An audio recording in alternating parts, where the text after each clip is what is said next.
Hi friends, ಎಲ್ಲರಿಗೂ ನಮಸ್ಕಾರ.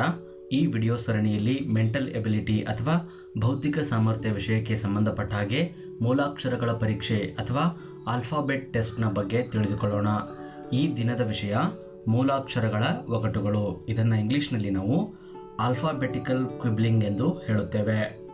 ಸ್ನೇಹಿತರೆ, ಈ ವಿಡಿಯೋವನ್ನು ಪೂರ್ತಿಯಾಗಿ ನೋಡಿ. ವಿಡಿಯೋದ ಕೊನೆಯ ಭಾಗದಲ್ಲಿ ಇವತ್ತಿನ ವಿಷಯಕ್ಕೆ ಸಂಬಂಧಪಟ್ಟ ಹಾಗೆ ಹಿಂದಿನ ವರ್ಷ ಸ್ಪರ್ಧಾತ್ಮಕ ಪರೀಕ್ಷೆಗಳಲ್ಲಿ ಕೇಳಿರುವಂತಹ ಪ್ರಶ್ನೆಗಳಿಗೆ ಉತ್ತರಿಸಲಾಗಿದೆ.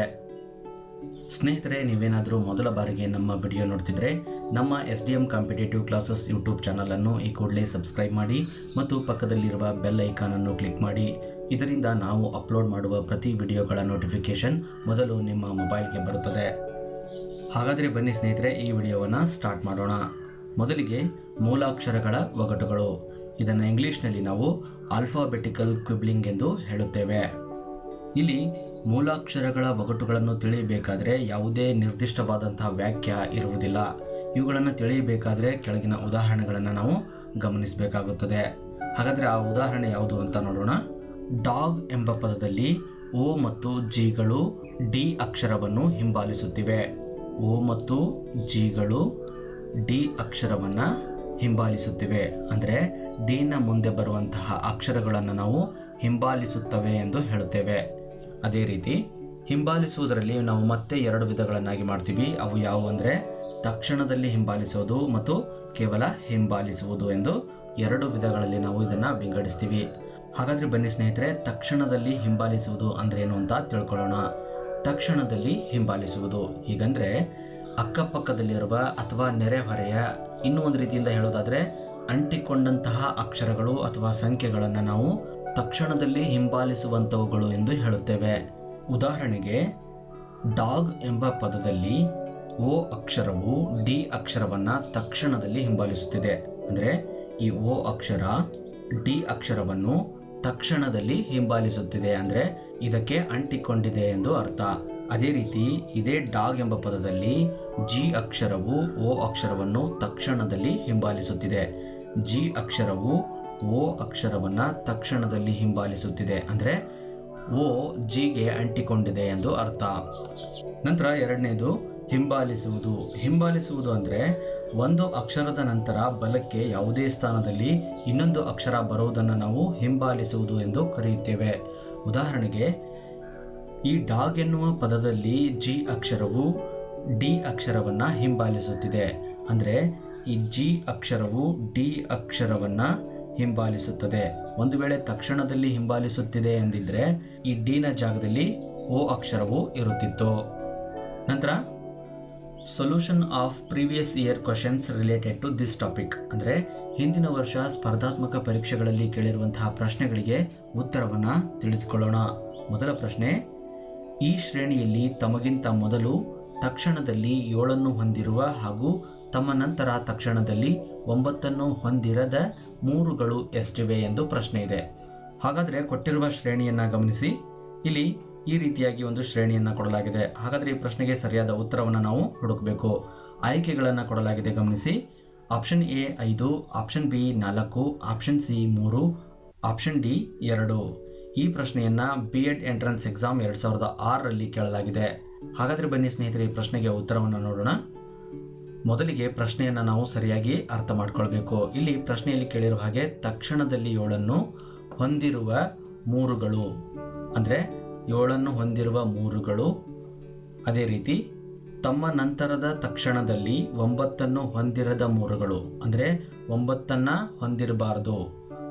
ಈ ರೀತಿಯಾಗಿರುವಂತಹ ಅಕ್ಷರಗಳ ಗುಂಪನ್ನು ನಾವು ಈ ಕೊಟ್ಟಂಥ ಶ್ರೇಣಿಯಲ್ಲಿ ಹುಡುಕಬೇಕು. ಹಾಗಾದರೆ ಕೊಟ್ಟಂಥ ಶ್ರೇಣಿ ಹೀಗಿದೆ. ಇಲ್ಲಿ ಗಮನಿಸಿ, 7 ಮತ್ತು 3 ಅನ್ನುವಂತಹ ಸಂಖ್ಯೆಗಳು ಈ ಕೊಟ್ಟಂಥ ಶ್ರೇಣಿಯಲ್ಲಿ ಎಲ್ಲಿವೆ ಅನ್ನೋದನ್ನು ನಾವು ಹುಡುಕಬೇಕು. ಗಮನಿಸಿ, 7, 3 ಅನ್ನೋದು ಇಲ್ಲೊಂದು ಹತ್ರ ಇದೆ, ಅದೇ ರೀತಿ ಇಲ್ಲೊಂದು ಹತ್ರ ಇದೆ, ಅದೇ ರೀತಿ ಇಲ್ಲೊಂದು ಹತ್ರ, ನಂತರ ಇಲ್ಲಿ ಒಟ್ಟು 5 ಹತ್ರ ನಾವು 7, 3 ಅನ್ನೋದನ್ನು ನಾವು ಇಲ್ಲಿ ಗಮನಿಸಬಹುದು. ನಂತರ 7, 3ರ ನಂತರ 9 ಇರಬಾರದು. ಅಂತಹ ಸಂಖ್ಯೆಗಳು ಈ ಪ್ರಶ್ನೆಗೆ ಉತ್ತರಗಳಾಗುತ್ತವೆ. ಇಲ್ಲಿ 7, 3, 9 ಅಂತ ಇದೆ, ಇದು ಪ್ರಶ್ನೆಗೆ ಸರಿ ಹೊಂದುವುದಿಲ್ಲ. ಅದೇ ರೀತಿ 7, 3, 8 ಅಂತ ಇದೆ. ಇಲ್ಲಿ 8ರ ಜಾಗದಲ್ಲಿ 9 ಬಂದಿದ್ರೆ ಇದು ಕೂಡ ಶ್ರೇಣಿಯ ಗುಂಪಿನಲ್ಲಿ ಸೇರ್ತಾ ಇರಲಿಲ್ಲ. ಅದೇ ರೀತಿ 7, 3, 5 ಅಂತ ಇದೆ, ಇಲ್ಲಿ ಗಮನಿಸಿ ಇದು ಒಂದು. ನಂತರ ಇಲ್ಲಿ 9 ಅಂತ ಇರೋದ್ರಿಂದ ಇದು ಬರೋದಿಲ್ಲ. ಅದೇ ರೀತಿ 7, 3, 5.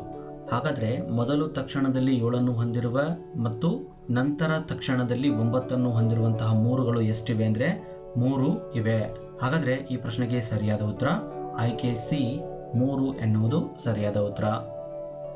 ನಂತರ ಮುಂದಿನ ಪ್ರಶ್ನೆ, ಈ ಶ್ರೇಣಿಯಲ್ಲಿ Z ಅನ್ನು ತಕ್ಷಣದಲ್ಲಿ ಹಿಂಬಾಲಿಸುವ ಮತ್ತು B ಇಂದ ತಕ್ಷಣದಲ್ಲಿ ಹಿಂಬಾಲಿಸಲ್ಪಡುವ ಎಗಳು ಎಷ್ಟಿವೆ ಎಂದು ಪ್ರಶ್ನೆ ಇದೆ. ಹಾಗಾದರೆ ಕೊಟ್ಟಂತಹ ಶ್ರೇಣಿಯನ್ನು ಗಮನಿಸಿ, ಇದು ಕೊಟ್ಟಂತಹ ಶ್ರೇಣಿಯಾಗಿದೆ. ಆಯ್ಕೆಗಳನ್ನು ನೋಡೋಣ. Option A 0, option B 1, option C 2, option D 3 ಅಂತ ಇದೆ. ಹಾಗಾದರೆ ಈ ಪ್ರಶ್ನೆಗೆ ಸರಿಯಾದ ಉತ್ತರವನ್ನು ನಾವು ಹುಡುಕಬೇಕು. ಈ ಪ್ರಶ್ನೆಯನ್ನು ಬ್ಯಾಂಕ್ ಪ್ರೊಬೇಷನರಿ ಆಫೀಸರ್ 1993ರಲ್ಲಿ ಕೇಳಲಾಗಿದೆ. ಹಾಗಾದರೆ ಬನ್ನಿ ಸ್ನೇಹಿತರೆ, ಈ ಪ್ರಶ್ನೆಗೆ ಉತ್ತರವನ್ನು ನೋಡೋಣ. ಪ್ರಶ್ನೆಯನ್ನು ಸರಿಯಾಗಿ ಗಮನಿಸಿ. ಇಲ್ಲಿ Z ಅನ್ನು ತಕ್ಷಣದಲ್ಲಿ ಹಿಂಬಾಲಿಸುವ ಎಗಳು ಅಂದರೆ Z ಅನ್ನು ತಕ್ಷಣದಲ್ಲಿ ಹಿಂಬಾಲಿಸುವ ಎಗಳು ಮತ್ತು B ಇಂದ ತಕ್ಷಣದಲ್ಲಿ ಹಿಂಬಾಲಿಸಲ್ಪಡುವ ಎಗಳು ಎಷ್ಟಿವೆ. ಹಾಗಾದರೆ ಈ ರೀತಿಯಾಗಿ ಇರೋವನ್ನು ನಾವು ZAB ಅಂತ ಇರೋದನ್ನು ನಾವು ಈ ಶ್ರೇಣಿಯಲ್ಲಿ ಹುಡುಕಬೇಕು. ಹಾಗಾದರೆ ಕೊಟ್ಟಂಥ ಶ್ರೇಣಿಯನ್ನು ಬರೆದುಕೊಳ್ಳೋಣ. ಇಲ್ಲಿ ZAB ಅಂತ ಇರೋದನ್ನು ನಾವು ಹುಡುಕಬೇಕು. ಇಲ್ಲಿ Z ಇದೆ, A ಇದೆ, ಇಲ್ಲಿ B ಇಲ್ಲ, ಇದು ಬರೋದಿಲ್ಲ. ಅದೇ ರೀತಿ ಇಲ್ಲಿ Z ಇದೆ, A ಇದೆ, B ಇದೆ, ಇದು ಬರುತ್ತದೆ. ನಂತರ ಇಲ್ಲಿ Z ಇದೆ, ಇಲ್ಲಿ A ಇಲ್ಲ, ಅದರಿಂದ ಇದು ಬರೋದಿಲ್ಲ. ನಂತರ Z ಇದೆ, A ಇದೆ, B ಇದೆ, ಇದು ಒಂದು. ಅದೇ ರೀತಿ ಇಲ್ಲೊಂದಿದೆ ZAB ಅನ್ನೋದು. ಈ 3 ಎಗಳು ಈ ಪ್ರಶ್ನೆಗೆ ಸರಿಯಾದ ಉತ್ತರವಾಗಿದೆ. ಹಾಗಾದರೆ ಈ ಪ್ರಶ್ನೆಗೆ ಸರಿಯಾದ ಉತ್ತರ ಆಯ್ಕೆ ಡಿ 3 ಎನ್ನುವುದು ಸರಿಯಾದ ಉತ್ತರವಾಗಿದೆ. ನಂತರ ಮುಂದಿನ ಪ್ರಶ್ನೆ, ಈ ಶ್ರೇಣಿಯಲ್ಲಿ 6 ತಕ್ಷಣದಲ್ಲಿ ಹಿಂಬಾಲಿಸುವ ಮತ್ತು 4ರಿಂದ ತಕ್ಷಣದಲ್ಲಿ ಹಿಂಬಾಲಿಸಲ್ಪಡದೇ ಇರುವ 7ಗಳು ಎಷ್ಟಿವೆ. ಹಾಗಾದರೆ ಶ್ರೇಣಿಯನ್ನು ಗಮನಿಸಿ. ಕೊಟ್ಟಂತಹ ಶ್ರೇಣಿ ಹೀಗಿದೆ. ನಂತರ ಆಯ್ಕೆಗಳು option A 1, option B 2, option C 4, option D 6. ಈ ಪ್ರಶ್ನೆಯನ್ನು MBA 2005ರಲ್ಲಿ ಕೇಳಲಾಗಿದೆ. ಹಾಗಾದರೆ ಬನ್ನಿ ಸ್ನೇಹಿತರೆ, ಈ ಪ್ರಶ್ನೆಗೆ ಉತ್ತರವನ್ನು ನೋಡೋಣ. ಕೊಟ್ಟಂತಹ ಪ್ರಶ್ನೆಯನ್ನು ಗಮನಿಸಿ. ಇಲ್ಲಿ 6 ತಕ್ಷಣದಲ್ಲಿ ಹಿಂಬಾಲಿಸುವ 7ಗಳು ಅಂದರೆ 6 ತಕ್ಷಣದಲ್ಲಿ ಹಿಂಬಾಲಿಸುವ 7ಗಳು ಮತ್ತು 4ರಿಂದ ತಕ್ಷಣದಲ್ಲಿ ಹಿಂಬಾಲಿಸಲ್ಪಡದೇ ಇರುವ 4ಗಳು ಅಂದರೆ ಹಿಂಬಾಲಿಸುವುದಿಲ್ಲ ಇವು, ಅಂದರೆ 4 ಇರಬಾರ್ದು. ಹಾಗಾದರೆ ಈ ಕೊಟ್ಟಂಥ ಶ್ರೇಣಿಯಲ್ಲಿ ಈ 6, 7 ಇರುವಂತಹ ಸಂಖ್ಯೆಗಳನ್ನು ಹುಡುಕಬೇಕು. ಕೊಟ್ಟಂಥ ಶ್ರೇಣಿ ಹೀಗಿದೆ. ಇಲ್ಲಿ ಗಮನಿಸ್ತಾ ಹೋಗಿ, 6 ಇದೆ, 7 ಇಲ್ಲ. ಅದೇ ರೀತಿ 6, 7, 5 ಅಂತ ಇದೆ, ಇದು ಪ್ರಶ್ನೆಗೆ ಉತ್ತರವಾಗುತ್ತದೆ. ನಂತರ ಇಲ್ಲಿ 6, 7, 2 ಅಂತ ಇದೆ, ಇದು ಕೂಡ ಒಂದು ಪ್ರಶ್ನೆಗೆ ಉತ್ತರವಾಗುತ್ತದೆ. ನಂತರ ಇಲ್ಲಿ 6, 7, 4 ಅಂತ ಇದೆ. ಪ್ರಶ್ನೆಯ ಪ್ರಕಾರ ಇಲ್ಲಿ 4 ಇರಬಾರದು. ಆದ್ದರಿಂದ ಈ ಪ್ರಶ್ನೆಗೆ ಸರಿಯಾದ ಉತ್ತರ 1 ಮತ್ತು 2. ಅಂದರೆ ಈ ಪ್ರಶ್ನೆಗೆ ಸರಿಯಾದ ಉತ್ತರ ಆಯ್ಕೆ ಬಿ 2 ಎನ್ನುವುದು ಸರಿಯಾದ ಉತ್ತರವಾಗಿದೆ. ನಂತರ ಮುಂದಿನ ಪ್ರಶ್ನೆ, ಸಂಖ್ಯೆಗಳ ಈ ಸಾಲಿನಲ್ಲಿ ಬೆಸ ಸಂಖ್ಯೆಯಿಂದ ತಕ್ಷಣದಲ್ಲಿ ಹಿಂಬಾಲಿಸಲ್ಪಡುವ ಮತ್ತು ತಮಗಿಂತ ಮೊದಲು ತಕ್ಷಣದಲ್ಲಿ ಸಮ ಸಂಖ್ಯೆಯನ್ನು ಹೊಂದಿರುವ ಸಮ ಸಂಖ್ಯೆಗಳು ಎಷ್ಟಿವೆ. ಹಾಗಾದರೆ ಕೊಟ್ಟಂತಹ ಸಂಖ್ಯಾ ಶ್ರೇಣಿಯನ್ನು ಗಮನಿಸಿ. ಇದು ಕೊಟ್ಟಂತಹ ಸಂಖ್ಯಾ ಶ್ರೇಣಿಯಾಗಿದೆ. ಆಯ್ಕೆಗಳನ್ನು ಗಮನಿಸಿ. Option A 1, option B 2, option C 4, option D 6. ಈ ಪ್ರಶ್ನೆಯನ್ನು ಬ್ಯಾಂಕ್ ಪ್ರೊಬೇಷನರಿ ಆಫೀಸರ್ 1995ರಲ್ಲಿ ಕೇಳಲಾಗಿದೆ. ಹಾಗಾದರೆ ಬನ್ನಿ ಸ್ನೇಹಿತರೆ, ಈ ಪ್ರಶ್ನೆಗೆ ಉತ್ತರವನ್ನು ನೋಡೋಣ. ಇಲ್ಲಿ ಕೊಟ್ಟಂತಹ ಪ್ರಶ್ನೆಯನ್ನು ಸರಿಯಾಗಿ ಅರ್ಥ ಮಾಡಿಕೊಳ್ಬೇಕು. ಸಂಖ್ಯೆಗಳ ಈ ಸಾಲಿನಲ್ಲಿ ಬೆಸ ಸಂಖ್ಯೆಯಿಂದ ತಕ್ಷಣದಲ್ಲಿ ಹಿಂಬಾಲಿಸಲ್ಪಡುವ ಅಂದರೆ ಇದು ಕೊನೆಯದಾಗಿ ಬರುತ್ತದೆ. ಅದೇ ರೀತಿ ಇಲ್ಲಿ ತಮಗಿಂತ ಮೊದಲು ತಕ್ಷಣದಲ್ಲಿ ಸಮ ಸಂಖ್ಯೆಯನ್ನು ಹೊಂದಿರುವ ಸಮ ಸಂಖ್ಯೆಗಳು ಎಷ್ಟಿವೆ. ನಂತರ ಬೆಸ ಸಂಖ್ಯೆಯಿಂದ ತಕ್ಷಣದಲ್ಲಿ ಹಿಂಬಾಲಿಸಲ್ಪಡುತ್ತದೆ, ಆದ್ದರಿಂದ ಬೆಸ ಸಂಖ್ಯೆಯನ್ನು ನಾವು ಕೊನೆಯದಾಗಿ ಬರೆದುಕೊಳ್ಬೇಕು. ಈ ರೀತಿಯಾಗಿ ಇರೋದನ್ನು ನಾವು ಸಂಖ್ಯಾ ಶ್ರೇಣಿಯಲ್ಲಿ ಹುಡುಕಬೇಕು. ಅಂದರೆ ಮೊದಲು ಸಮ ಸಂಖ್ಯೆ, ನಂತರ ಸಮ ಸಂಖ್ಯೆ, ಕೊನೆಯದಾಗಿ ಬೆಸ ಸಂಖ್ಯೆ ಇರಬೇಕು.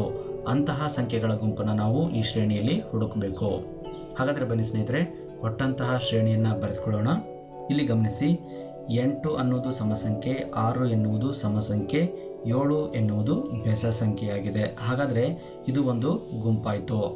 ನಂತರ 6 ಎನ್ನುವುದು ಸಮಸಂಖ್ಯೆ, 8 ಎನ್ನುವುದು ಸಮಸಂಖ್ಯೆ, 9 ಎನ್ನುವುದು ಬೆಸ ಸಂಖ್ಯೆ. ಹಾಗಾದರೆ ಇದು ಕೂಡ ಒಂದು ಸಂಖ್ಯೆಯ ಗುಂಪಾಯಿತು. ನಂತರ ಇಲ್ಲಿ 2 ಸಮಸಂಖ್ಯೆ, ಇಲ್ಲಿ ಕೂಡ 2 ಸಮಸಂಖ್ಯೆ, ಕೊನೆಯದಾಗಿ ಬೆಸ ಸಂಖ್ಯೆ. ಹಾಗಾದರೆ ಇದು ಕೂಡ ಒಂದು ಸಂಖ್ಯೆಯ ಗುಂಪಾಯಿತು. ನಂತರ ಇಲ್ಲಿ ಸಮಸಂಖ್ಯೆ, ಸಮಸಂಖ್ಯೆ, ಬೆಸ ಸಂಖ್ಯೆ. ಹಾಗಾದರೆ ಇದು ಕೂಡ ಸಂಖ್ಯೆಯ ಒಂದು ಗುಂಪಾಯಿತು. ಹಾಗಾದರೆ ಈ ಪ್ರಶ್ನೆಗೆ ಸರಿಯಾದ ಉತ್ತರ 4. ಆಯ್ಕೆ ಸಿ 4 ಎನ್ನುವುದು ಸರಿಯಾದ ಉತ್ತರವಾಗಿದೆ. ನಂತರ ಮುಂದಿನ ಪ್ರಶ್ನೆ, ಈ ಸಾಲಿನಲ್ಲಿ ಡಿ ಯನ್ನು ಹಿಂಬಾಲಿಸದೇ ಇರುವ ಮತ್ತು ಕ್ಯೂನಿಂದ ತಕ್ಷಣದಲ್ಲಿ ಹಿಂಬಾಲಿಸಲ್ಪಡುವ ಓಗಳು ಎಷ್ಟಿವೆ? ಹಾಗಾದರೆ ಆ ಕೊಟ್ಟಂಥ ಶ್ರೇಣಿಯನ್ನು ಗಮನಿಸಿ. ಇಲ್ಲಿ ಡಿ ಒ ಕ್ಯೂ ಈ ರೀತಿಯಾಗಿ ಒಂದು ಶ್ರೇಣಿಯನ್ನು ಕೊಡಲಾಗಿದೆ. ಈ ಪ್ರಶ್ನೆಗೆ ಆಯ್ಕೆಗಳನ್ನು ಗಮನಿಸಿ. Option A 0, option B 1, option C 2, option D 3. ಈ ಪ್ರಶ್ನೆಯನ್ನು CBI 1993ರಲ್ಲಿ ಕೇಳಲಾಗಿದೆ. ಹಾಗಾದರೆ ಬನ್ನಿ ಸ್ನೇಹಿತರೆ, ಈ ಪ್ರಶ್ನೆಗೆ ಉತ್ತರವನ್ನು ನೋಡೋಣ. ಇಲ್ಲಿ ಪ್ರಶ್ನೆಯ ಪ್ರಕಾರ ಡಿ ಯನ್ನು ಹಿಂಬಾಲಿಸದೇ ಇರುವ ಓಗಳು, ಅದೇ ರೀತಿ ಕ್ಯೂನಿಂದ ತಕ್ಷಣದಲ್ಲಿ ಹಿಂಬಾಲಿಸಲ್ಪಡುವ ಓಗಳು ಎಷ್ಟಿವೆ ಎಂದು ಪ್ರಶ್ನೆ ಇದೆ. ಅಂದರೆ ಡಿ ಯನ್ನು ಹಿಂಬಾಲಿಸದೇ ಇರುವ ಓಗಳು ಮತ್ತು ಕ್ಯೂನಿಂದ ತಕ್ಷಣದಲ್ಲಿ ಹಿಂಬಾಲಿಸಲ್ಪಡುವ ಓಗಳು. ಇಲ್ಲಿ ಗಮನಿಸಿ, ಹಿಂಬಾಲಿಸದೆ ಎಂದು ಇರೋದ್ರಿಂದ ಇಲ್ಲಿ ಡಿ ಅನ್ನು ನಾವು ಹೊಡೆದು ಹಾಕಬೇಕು. ಈ ಕೊಟ್ಟಂತಹ ಶ್ರೇಣಿಯಲ್ಲಿ ಓ ಮತ್ತು ಕ್ಯೂ ಅಕ್ಷರಗಳನ್ನು ನಾವು ಗುಂಪು ಮಾಡ್ತಾ ಹೋಗಬೇಕು. ಕೊಟ್ಟಂತಹ ಶ್ರೇಣಿ ಹೀಗಿದೆ ಸ್ನೇಹಿತರೆ. ಇಲ್ಲಿ ಗಮನಿಸಿ, ಡಿ ಒ ಕ್ಯೂ ಅಂತ ಇದೆ. ಇಲ್ಲಿ ಪ್ರಶ್ನೆಯ ಪ್ರಕಾರ ನಮಗೆ ಡಿ ಬರಬಾರದು, ಆದ್ದರಿಂದ ಇದು ಆಗೋದಿಲ್ಲ. ಅದೇ ರೀತಿ ಓ ಡಿ ಕ್ಯೂ ಅಂತ ಇದೆ, ಇದು ಕೂಡ ಬರೋದಿಲ್ಲ. ನಂತರ ಓ ಕ್ಯೂ ಇರುವಂಥವುಗಳನ್ನು ನಾವು ಹುಡುಕ್ತಾ ಹೋಗಬೇಕು. ಇಲ್ಲಿ ಓ ಕ್ಯೂ ಇದೆ, ಆದರೆ ಮುಂದೆ ಡಿ ಇದೆ, ಇದು ಕೂಡ ಬರೋದಿಲ್ಲ. ನಂತರ ಇಲ್ಲಿ ಓ ಕ್ಯೂ ಇದೆ, ಎದುರುಗಡೆ ಪಿ ಇರೋದ್ರಿಂದ ಇದು ಒಂದು ಗುಂಪಾಯಿತು. ಅದೇ ರೀತಿ ಇಲ್ಲಿ ಓ ಕ್ಯೂ ಓ ಅಂತ ಇದೆ, ಇಲ್ಲಿ ಡಿ ಇಲ್ಲದೆ ಇರೋದ್ರಿಂದ ಇದು ಒಂದು ಗುಂಪಾಯಿತು. ಹಾಗಾದರೆ ಈ ಪ್ರಶ್ನೆಗೆ ಸರಿಯಾದ ಉತ್ತರ ಆಪ್ಷನ್ ಸಿ 2 ಎನ್ನುವುದು ಸರಿಯಾದ ಉತ್ತರವಾಗಿದೆ. ಸ್ನೇಹಿತರೆ, ಈ ವಿಡಿಯೋದಲ್ಲಿ ಆಲ್ಫಾಬೆಟಿಕಲ್ ಕ್ವಿಬ್ಲಿಂಗ್ ಅಥವಾ ಮೂಲಾಕ್ಷರಗಳ ಒಗಟುಗಳು ಎನ್ನುವ ವಿಷಯದ ಬಗ್ಗೆ ತಿಳಿದುಕೊಂಡೆವು. ಈ ಎಲ್ಲ ಮಾಹಿತಿಯು ನಿಮಗೆ ಅರ್ಥವಾಗಿದೆ ಎಂದು ಭಾವಿಸುತ್ತಾ ಈ ವಿಡಿಯೋವನ್ನು ಮುಗಿಸೋಣ. ಅದಕ್ಕೂ ಮುಂಚೆ ನಮ್ಮದೊಂದು ರಿಕ್ವೆಸ್ಟ್, ಸ್ನೇಹಿತರೆ, ಈ ವಿಡಿಯೋ ಇಷ್ಟವಾಗಿದ್ದರೆ ಒಂದು ಲೈಕ್ ಮಾಡಿ, ಸಬ್ಸ್ಕ್ರೈಬ್ ಮಾಡಿ ಮತ್ತು ನಿಮ್ಮ ಸ್ನೇಹಿತರೊಂದಿಗೆ ಶೇರ್ ಮಾಡಿ. ಧನ್ಯವಾದಗಳು.